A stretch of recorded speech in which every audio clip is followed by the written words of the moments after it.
বাবা তার আপন মেয়েটাকে রাতের বেলা হোটেলের মধ্যে নিয়ে বলে আজকের রাতের জন্য তুই মেয়ে না, আমার কাছে স্ত্রীর সমান। তো বাংলাদেশের খবর।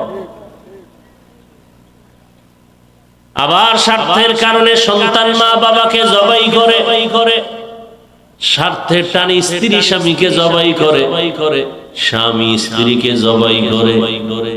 দুনিয়ার সবাই স্বার্থপর, একজন আছেন যার কোনো স্বার্থ নাই, তিনি হলেন আল্লাহ।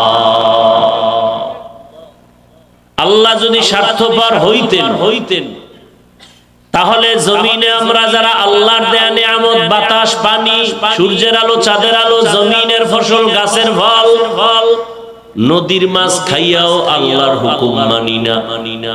আল্লাহ যদি স্বার্থপর হইতেন ঘুমের মধ্যে মেরে ফেলতেন। ঘুমের মানুষ মরা, দোয়াও তো পড়ি মরার। আল্লাহুম্মা বিসমিকা আমুতু, আল্লাহ তোমার নামে মরতেছি। এই মরার থেকে জিন্দা কে করেন? আল্লাহ যদি জিন্দা না করেন আর জিন্দা হবে না।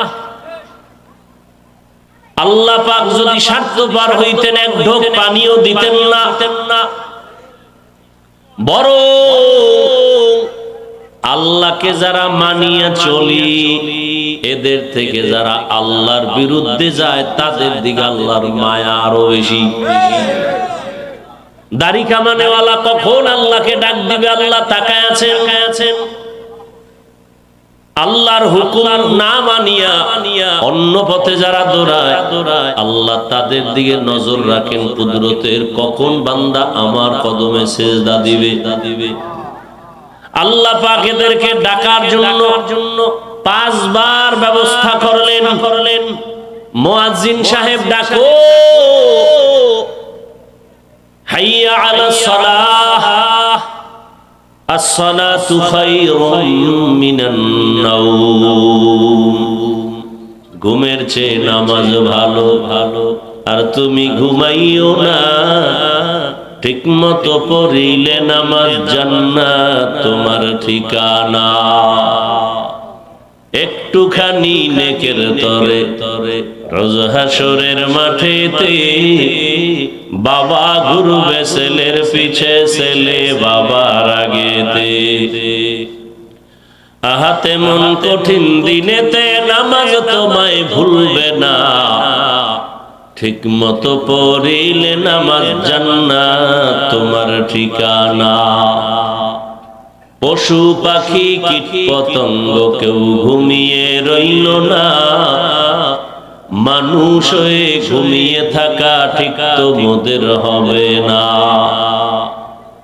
আহাতে মন কঠিন দিনেতে আল্লাহ কিন্তু ছাড়বে না। ঠিক মতো পড়িলে নামাজ জান্নাত তোমার ঠিকানা। আমার প্রাণের ভাই বোনেরা জলদি করে উঠে যাও, ওযু করে তাড়াতাড়ি নামাজ পড়তে লেগে যাও। আহা নবী বেনামাজির শাফাআত করিবেন না। ঠিক মতো পড়িলে নামাজ জান্নাত তোমার ঠিকানা। আল্লাহ তাআলা বারবার ডাকেন। কত গুনাহ করেছ রে গোলাম, গুনাহ করে পাহাড় বানিয়েছো। এত বিশাল পাহাড় তৈরি করতে কয়দিন লাগছে? গুনার পাহাড় বলে এক রাতে হয় না, একদিনে হয় না, এক বছরে হয় নাই। গুনার পাহাড়টা বানাইতে আমার সময় চলে গেছে 50 বছর, 60 বছর। কি গুনাহ করতে 50-60 বছরে গুনার পাহাড় হয়ে গেছে। আল্লাহ কয় তুই গুনার পাহাড় বানাইতে 50 বছর লাগাইছো। আমার কাছে যদি একবার কও আল্লাহ মাফ করে দাও, তোর গুনার পাহাড়টাকে আমি নিশ্চিহ্ন করে দিতে 1 সেকেন্ড লাগবে না।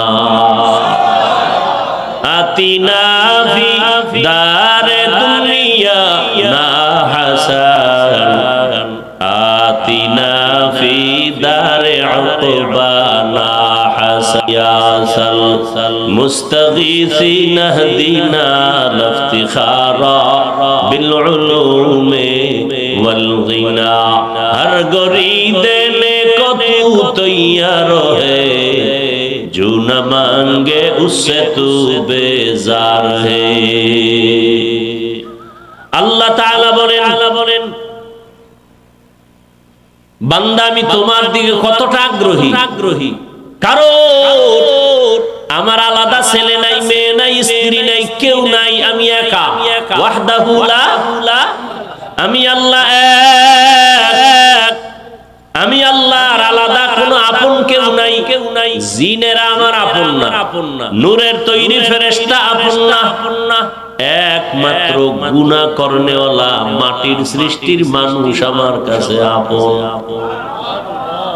আমি আল্লাহ মানুষের বড় আদর করে বানাইলাম আমি আল্লাহ পাক বান্দার দিকে নজর করে তাকায় থাকি কখন বান্দা আমাকে আল্লাহ বলে ডাকবে মাকে মা বলে ডাকো বাবাকে বাবা বলে ডাকো কোনো বাধা নাই মাকে ডাক দাও 100 বার বাবারে ডাকো 50 বার মাঝে মাঝে 2-1 বার যদি আল্লাহ বলে ডাক দাও আমি আল্লাহ তোর জীবনের সব গুনাহগুলো মাফ করে দিব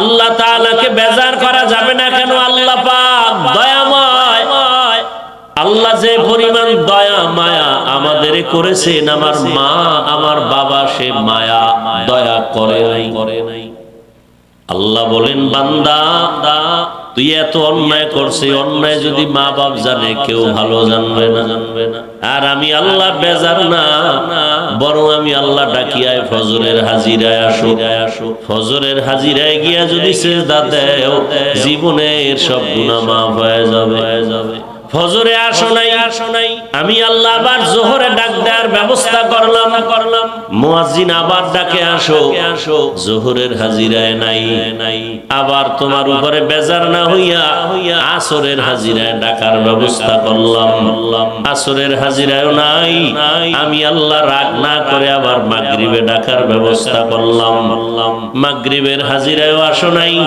আমি আল্লাহ রাগ না করে এশার সময় ডাকার ব্যবস্থা করলাম এশার নামাজেও তুমি নাই এখন আল্লাহ কইবার কি আমি মুখ ফিরায় নিব না এবার আমি আল্লাহ নিজে রেডি মুয়াজ্জিন বাপ আমি নিজে তোমাকে ডাকতে আসতেছি অতিও গভীর হয় রজনী যখন নীরবে প্রভুর নাম জপিও তখন প্রভুর করুণা যদি পাইবারে চাও গভীর রাতে উঠে প্রভুর গুণগান গাও আল্লাহ তাআলা বলেন এখন আমি ডাকার জন্য আসতেছি ডাইরেক্ট আমি আমার বান্দাকে ডাকবো মাঝখানে কোনো পর্দা নাই কোনো মাধ্যম নাই আল্লাহ নিজে ডাকার জন্য আসতেছেন কখন ফজরের সময় যোহরের সময় আসর মাগরিব এশায় কয় না